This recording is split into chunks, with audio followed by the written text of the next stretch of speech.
আজকের রেসিপি চটজলদি বানিয়ে নিন ডিমের ভুজিয়া। সকালের ব্রেকফাস্টে রুটি, পরোটা বা মুড়ির সাথে এইভাবে খেতে খুব ভালো লাগবে।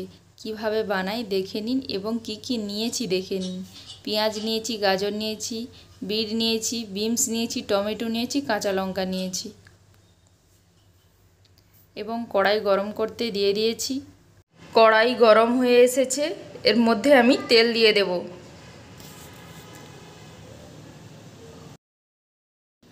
এই ডিমের ভুজিয়াটা বাচ্চাদের জন্য খুবই উপকারী। শুধু কাঁচা লঙ্কাটা না দিলেই হয়, কারণ যেসব সবজিগুলো আছে সেগুলো বাচ্চা তো খেতে চায় না, এইভাবে দিলে খেতে খুব ভালো লাগবে। আমি এখানে বিনস আর বিটটাকে ভালো করে ভেজে নেব এবং গাজর।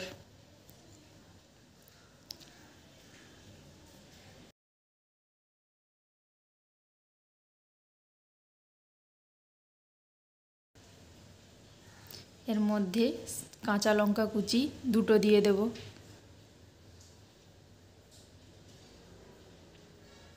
এবং টমেটো দিয়ে ভালো করে ভেজে নেব।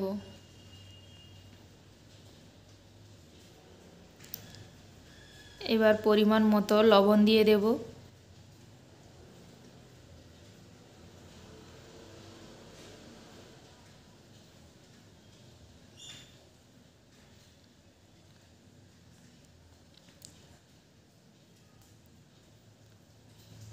জন্য পেঁয়াজগুলো দিয়ে দেব।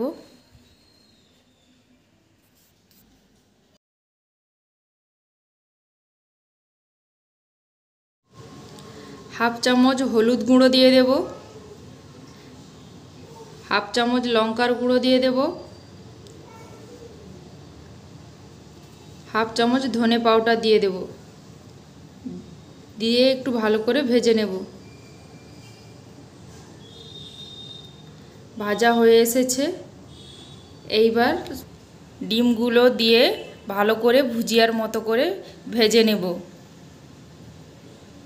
আমি এখানে 3টে ডিম নিয়েছি, আপনারা চাইলে আপনাদের পরিমাণ মতো ডিমটা নেবেন।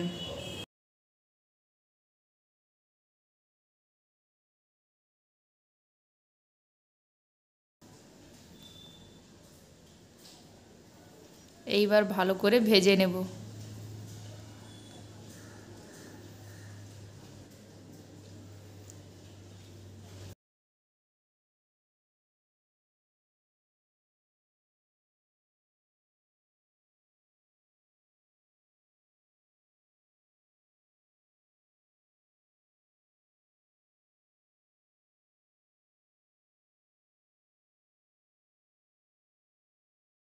এর ভুজিয়া একদম রেডি। এইবার আমি একটি প্লেটে তুলে নিচ্ছি। পরিবেশনের জন্য একদম রেডি। আমার রেসিপিটি যদি ভালো লেগে থাকে প্লিজ আমার চ্যানেলটিকে সাবস্ক্রাইব করবেন এবং পাশে থাকা বেল আইকনটি অন করে দেবেন। আমার রেসিপিটি কেমন লাগলো আমাকে কমেন্ট করে জানাবেন। আজ তবে আসি, সবাই ভালো থাকবেন।